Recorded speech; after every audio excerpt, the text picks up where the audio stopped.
Okay, the difference between census, national population register, and national register for Indian citizens. तो census में it is only just demographic data, number of people, demographic data, all right. And national population register में it is both demographic as well as biometric, age, religion, and all that. And then national register of Indian citizens, ये NRC, यहाँ पे citizenship will be, मतलब citizens will be identified. Here it is just residents, it's not citizens in NPR. In NCR नाम से ही पता चल जाता है, CNCR, citizens. Census is just demographic dividend, all right. So let's go to the next question. With reference to union government, consider the following statements. The first option, the Department of Revenue is responsible for the preparation of union budget that is presented to the Parliament. Department of Revenue? नहीं यार, बहुत गलत दे रखा है, सब confusion करवा के.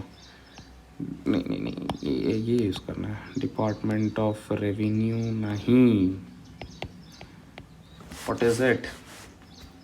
It is Department of Economic Affairs of the Finance Ministry is responsible for the preparation of the budget, which is then again presented to the Parliament. Second option, no amount can be withdrawn from the Consolidated Fund of India without the authorization from the Parliament of India. Simple, generic, pure, accurate statement. Third, all the disbursements made from the public account also need the authorization of the Parliament of India. All, सबसे पहले उसका देखो, okay. और not all, क्योंकि सोचो कि अभी public account में ना PF डिपॉजिट आता है, सेविंग बैंक्स का आता है, रेमिटेंसेस आता है, all right. These are all credited, PF, saving, these are all credited to the public account. And public account से कोई एग्जीक्यूटिव एक्शन ले लिया, ओके, तो मतलब कोई एग्जीक्यूटिव एक्शन ले लिया, it can be made without the parliamentary approval, alright. Executive action can be made that. I hope overall इस कलर को रेड नहीं करेंगे, ओके. तो that's what it is. All भी नहीं, अथोराइजेशन नहीं चाहिए. तो थर्ड गलत. उस हिसाब से अगर पहला वाला गलत हो गया ना, पहला वाला गलत, सिर्फ सेकंड वाला सही है. Sixth option, with reference to old and new social movements, in India, consider the following. अब किस हिसाब से ओल्ड, किस हिसाब से न्यू, क्वेश्चन देख के पता चलेगा. मतलब अभी with respect to old 1947, pre 1947 का के पहले वाला ओल्ड लगाओगे या 1990 का ओल्ड लगाओगे, it is left to you. पहले देखेंगे. Unlike old social movements, the new social movements largely focus on quality of life issues. Obviously तब ओल्ड में खाने पीने के लिए रहता था, अभी क्वालिटी ऑफ लाइफ, हमें बेहतर ज़िंदगी चाहिए. बस खाना, रोटी, कपड़ा, मकान से काम नहीं चलेगा. सिक्योरिटी, इंश्योरेंस, पेंशन, बहुत कुछ है. तो first one is correct. It is not just, it is world में सिर्फ वेजेस के ऊपर फोकस्ड था, but now it is like quality of life, human rights, environment clean होना चाहिए, even sometimes LGBTQ plus issues, feminism and all that, equality. Second option, in old social movements, the role of civil society organizations was central.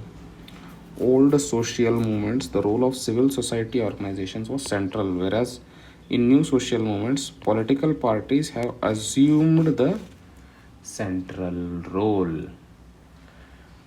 उल्टा दे दिया यार. जब old था ना, मतलब पुराने ज़माने में, सोचो कि 1950s टू 1990s या 2000 तक लगा लो, जो भी सोशल मूवमेंट होता था, उस सोशल मूवमेंट को they were headed by political parties, usually political parties. उस टाइम पे NGOs कम थे, अभी NGO ज़्यादा है, अभी ज़्यादा डिसेंट्रलाइजेशन अप्रोच है. ऑलराइट, डिसेंट्रलाइजेशन ज़्यादा है, तब सेंट्रलाइजेशन ज़्यादा था. तो उल्टा दे रखा है, उल्टा दे रखा है. पहला सही है. Let's go to the next question. Which of the following have been pronounced as the basic structure of the constitution in India? अब basic structure जो है, this has not been defined anywhere, all right, लेकिन थोड़े cases है जिसमें मतलब Keshavananda Bharti case में तो ये उभर के आया है, लेकिन दे द बेसिक स्ट्रक्चर्स थोड़े केसेस में these some provisions are renounced as, and I mean these are a part of basic structure बोल के कोर्ट ने, सुप्रीम कोर्ट ने रिनाउंस किया है. तो उस हिसाब से secularism is a part of a basic structure. Reservation क्यों नहीं? इक्वालिटी बोलोगे और रिजर्वेशन बोलोगे, क्या मामला? रिजर्वेशन नहीं है. Reservation is not a part of basic structure. अगर रिजर्वेशन निकाल दिया तो आंसर फटक से आ ही जाएगा. Secularism, federalism, dignity and justice, effective access to justice, all are part of basic structure. Simple. चलो, let's go to question number 8. In context of social movements, फिर से social movements आ गया. Correct, incorrect वगैरह नहीं, correct ही पूछ रहा है. The social movement are often directed against government policy. This is true. Often, okay. Members participating in the social movement have shared objectives and ideologies. Members participating have shared objectives and ideologies is also true, क्योंकि almost generalised statement है. अगर shared objective नहीं है तो मिलके social movement थोड़ी करेंगे. और third option, social movements are essentially spontaneous and अरे नहीं नहीं नहीं, हमारे यहाँ पे ग्रेटा थनबर्ग का वो टूल किट भी जो था ना, फार्मर्स का प्रोटेस्ट भी जो था ना, तो मतलब I am not being political here, but even these social movements were fully organised. Alright, they were not like spontaneous, they were fully organized, they were fully funded and all that. And बाद में मतलब एक साल बाद जब report निकाला गया तो it was just 13% of the people who were in opposite to the farm laws and who actually, मतलब 13% में थोड़े chunk of laws actually protested in Delhi. The rest 86 या 87% were of the farmers all over the India were actually supportive of that. I mean farmers were supportive of those farm laws. उनको मुनाफा ज़्यादा मिलेगा. लेकिन there is जो बोलेगा वही खेलेगा. चलो, तो दिस ये मतलब ये जनरल नॉलेज का स्टेटमेंट है. थर्ड वाला गलत है, उस हिसाब से 1 and 2 is true. With reference to demographic dividend, which of the following statements are correct? अब डेमोग्राफिक डिविडेंड का मीनिंग क्या है? इंडियन इकोनॉमी, अरे नहीं, ये सब छोड़ो. Okay, what is demographic dividend meaning? It is the potential for economic gains when the share of population of working age population जो 15 to 64 ईयर्स है is higher than the non working group. मतलब 15 to 64 का एक age group है और 0 to 15 है और 64 plus है. सोचो कि 0 to 15 ए, 64 प्लस बी, और ये जो है ना, this is greater than A plus B से ज़्यादा है. ये डेमोग्राफिक डिविडेंड है ज़्यादा. ओके, तो it occurs when there is a decline in both fertility and mortality. Fertility हाँ, फर्टिलिटी अब ना जब ऐसा मतलब इनडायरेक्टली इंडिया का एग्जांपल ले लो और एक कंट्री के एग्जांपल से स्टार्ट करना जब भी ऐसे क्वेश्चंस आते हैं, एग्जांपल से स्टार्ट करके अपन सॉल्व करेंगे। तो चलो, डिक्लाइन इन बोथ फर्टिलिटी हाँ, पहले बहुत था 2.2 2.3, रिडक्शन होके अभी 2.1 हुआ है। ओके, तो decline in fertility yes, and mortality, लोग भी कम मर रहे हैं। मतलब अभी 64 प्लस से मतलब सोचो कि 57 को ही ज़्यादा मरने लग गए तो डेमोग्राफिक डिविडेंड तो कम बन जाएगा ना। तो डिक्लाइन इन सॉरी हाँ, डिक्लाइन इन मोर्टैलिटी, तो उस हिसाब से पहला वाला सही है। Second option, the demographic dividend invariably leads to economic growth. Why is India growing at such a fast pace? India is the most populous country now. This also plays a very important factor and this is actually a very important topic. And जो हम युद्ध है बहुत मतलब we should play a very big role in developing our country, and we can because we are. Third option, under demographic transition, agrarian economy with high fertility switches to an urban industrial society with low fertility rates. Agrarian economy with high fertility switches to urban industrial society with low fertility.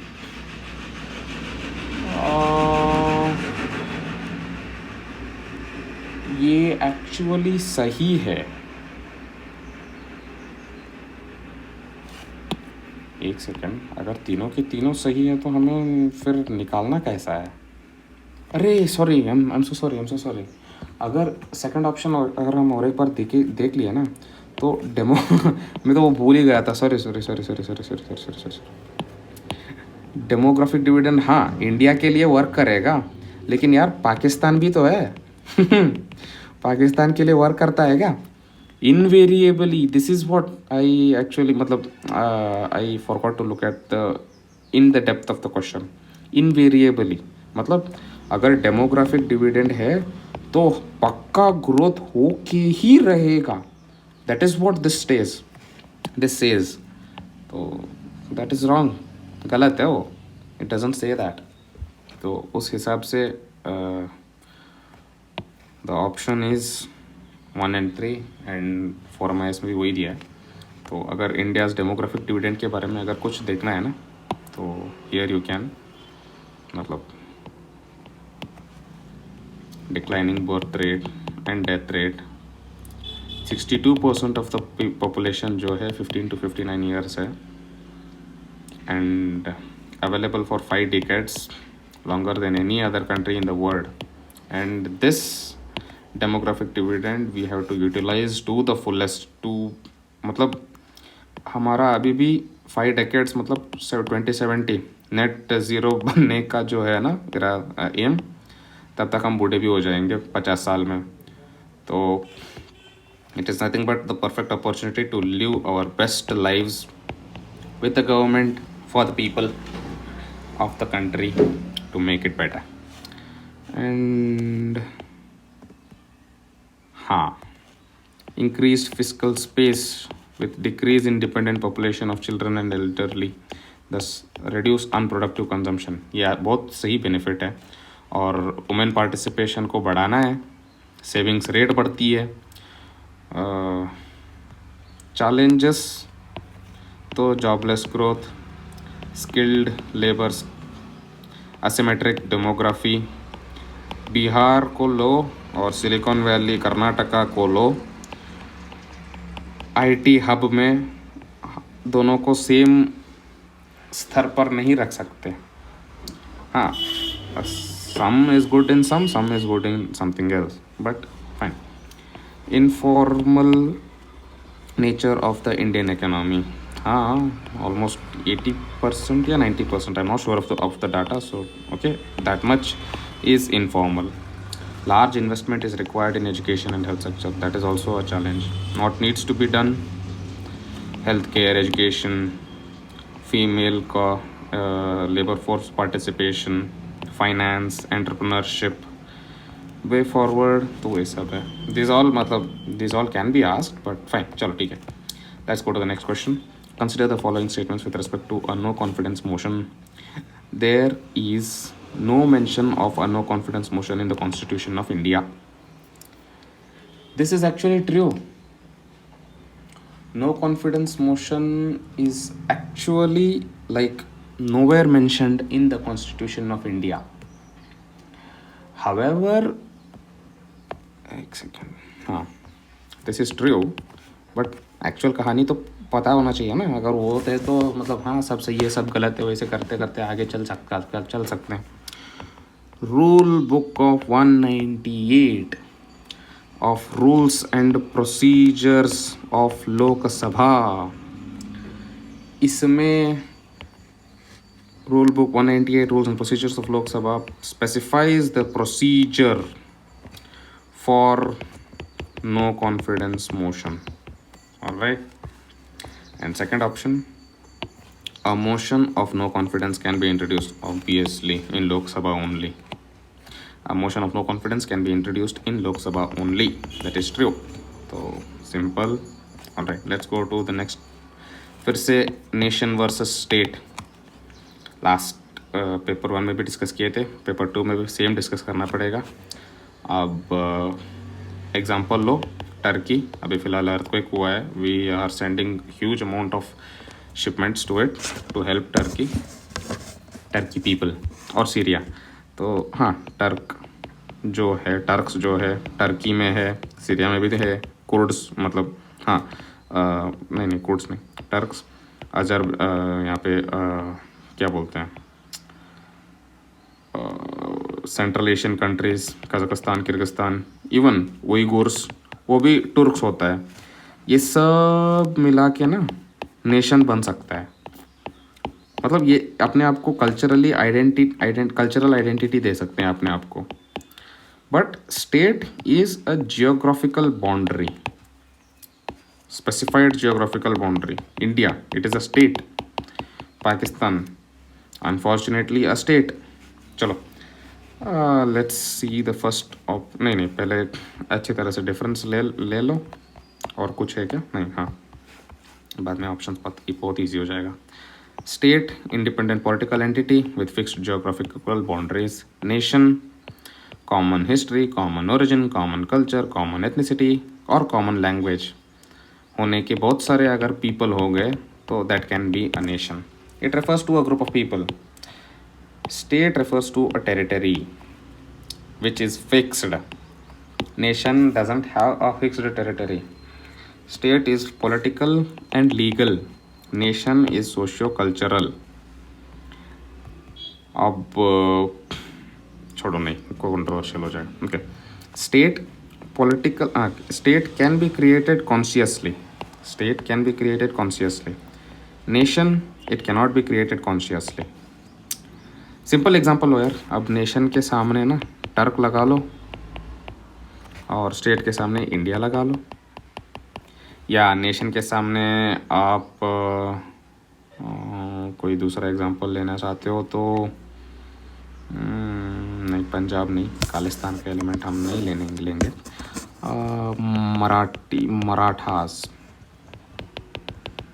Marathas वो हाँ महाराष्ट्र में तो मिलते हैं. अगर महाराष्ट्र में मिलते हैं, लेकिन Marathas are also they are also in Karnataka, they are also in Goa, they are also in Gujarat.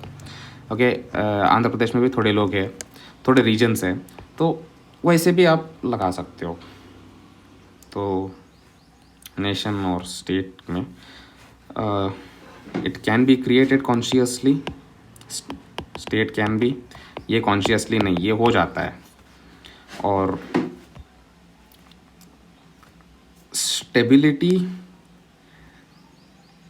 Of the state, ये थोड़ा उल्टा दे दिया लगता है. State is actually like more stable then the nation. नहीं ये ऐसे दिया है, मोर स्टेबल ऐसे दिया है। ये क्या दे दिया है इन्होंने। इसको तो सॉवरेंटी चाहिए ही चाहिए, ये इसको सॉवरेंटी नहीं हुआ तो भी चलता है। और उसमें पाकिस्तान लोग घुसेड़ रहे हैं, इसलिए उनका यही हाल है। और this is united by laws and regulations, ये बस united by bonds and shared histories. Okay, so let's go to the first option. State is an entity consisting of a set of political legal institutions. कहाँ पे? Political entity, legal institutions claiming control over a particular geographical territory and the people living in it is actually true. Or second option, a nation is generally a community of communities which belong to similar language, religion, ethnicity, necessarily have fixed geographical territory. ये जो fixed geographical territory मतलब इतना जो था सही था, लेकिन जब भी आप नेशन को चूज करोगे ना, फिक्स्ड जियोग्राफिकल टेरिटरी नेशन में नहीं रहता है। और there can not be 2 or more nationalities living in one state. क्यों भाई, क्यों गलत? अभी अभी तो एग्जांपल लिया हमने महाराष्ट्र का, वैसे दूसरा बहुत एग्जांपल ले सकते हैं। तो थर्ड वाला तो गलत उस हिसाब से। पहले सेकंड थर्ड अभी जो चल रहा है ना, अभी तो पूरा डिटेल फॉरम है इसका, टिल जो ये है डिटेल्ड है। वाजीराम का एक टेस्ट सीरीज सॉल्व करना है, उसको I will do it in raw format as in एक साइड क्वेश्चंस रहता है, एक साइड यहाँ पे आंसर्स रहता है। Questions we will try to solve parallelly, like I'll read the questions and then try to eliminate it, and अगर कोई important है तो solutions में देख लेते हैं यहीं पे। Okay, so we'll do that, just give me some time. Which of the following provisions ensure the independence of judiciary? Judiciary का इंडिपेंडेंस तो बहुत है, like but okay fine. Both the salaries and pensions are charged on the consolidated fund of India. yes, they are charged upon the consolidated fund of India, and okay, that can be said as independence, but okay, पूरा दूसरा देखते हैं। Only ये आता है ना तो थोड़ा दिक्कत होने लगता है। The parliament have the power to curtail the jurisdiction of the supreme court. अरे भाई, एग्जीक्यूटिव, जुडिशियरी, लेजिस्लेचर, सबको अपना अपना हक है और तीनों को एक दूसरे को धक्का देने का मौका मिलेगा। तो सिर्फ parliament, only the parliament is quite a vague statement. And also, if we see it, it is given in Article 138 that Parliament is not allowed to curtail, reduce the jurisdiction of Supreme Court. Alright, Parliament is not allowed. तो उस हिसाब से तो second वाला गलत हो गया, और सेकंड वाला गलत हो गया तो एक ऑप्शन है। थर्ड ऑप्शन देखते हैं। ये क्या है, दो ऑप्शन सेम दे दिया है। अरे यार, फॉर्माइस वाले थोड़ा तो ओके। सुप्रीम कोर्ट रिटायर्ड जजेस are not banned from practising law anywhere in the territory, are not banned from practicing law anywhere in the territory of India. Retired जजेस को ऐसी कैसी नौबत आ गई यार, ये तो गलत है। नहीं मतलब जनरल नॉलेज लगा के भी कर सकते हैं, लेकिन actually there is it is there that these Supreme Court judges are banned from pleading or practicing law in any manner in any court, जब तुम जस्टिस डिलीवर कर रहे हो टू पीपल अथवा टू एंटिटीज, तुम रिटायर होने के बाद फिर से यहाँ से आके फिर से जस्टिस मांगोगे? नहीं, तुम्हें वो सहूलियत नहीं है, ऑलरेडी बहुत पावर मिल गया है तुम्हें, बस काफ़ी है. You have to be impartial. This helps in keeping the judges impartial in their decisions, as they don't have the temptation of pleasing any future employer. That is true. So judges are banned. कैसे लिखें? Judges, Supreme Court judges, judges overall are banned from practicing law anywhere in the territory. कहीं पे तो सुना है क्या, कहीं पे तो देखा है क्या? न्यूज़ अगर पढ़े नहीं हो ना तो रिलेट करके लगा लो. With reference to the Union Council of Ministers, all right, Prime Minister, Union Council of Ministers. A person who is not a member of the parliament can also be appointed as a minister for a maximum period of 6 MP 6 months तक बन सकता है ना, तो he can also become a minister for 6 months. तो उस हिसाब से अगर हमने पहला निकाल दिया तो बचा 2 और 3, और 3 तो ऑलरेडी सही है, जो if a minister disagrees with the decision of the cabinet then he must either accept the decision और resign. Simple statement. Second option, the council comes into existence only after the prime minister has taken the oath of the office. This is also true, क्योंकि पहले president जो है वो PM को appoint करते हैं, नियुक्त करते हैं, and this PM takes the oath लेके he will become the PM. After he becomes the PM he will appoint certain dignitaries, or he will recommend certain dignitaries back to the president, who in turn appoint them, and they will be ministers. तो ऐसा चलता है काम. तो उस हिसाब से ये 2 और 3 हो गया. 14th question, with reference to the permanent executives in India, consider the following statements.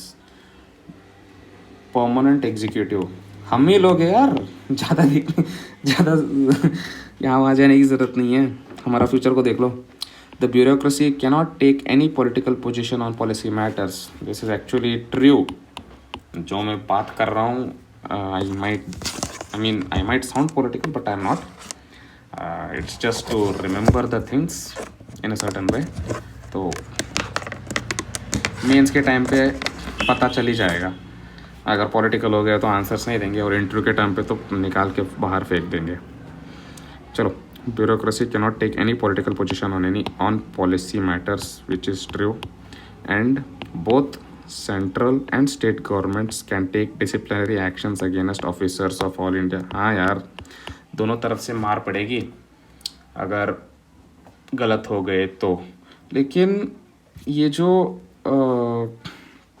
Disciplinary action जो है, ये स्टेट गवर्नमेंट मतलब रिकमेंडेशन भेजता है ट्रांसफ़र करने के लिए.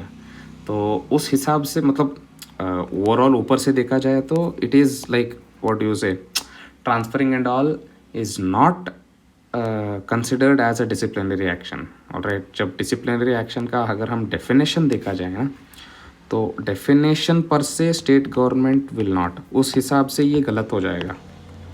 लेकिन कर सकता है स्टेट गवर्नमेंट, ट्रांसफ़र कर सकता है and all that, but with respect to definition, अगर तुमने कुछ गलत काम किया, ओके, सोचो कि some public work had to be done in this block of, and you mismanaged the funds, or you didn't do it, or you showed negligence, or whatever, you were incompetent.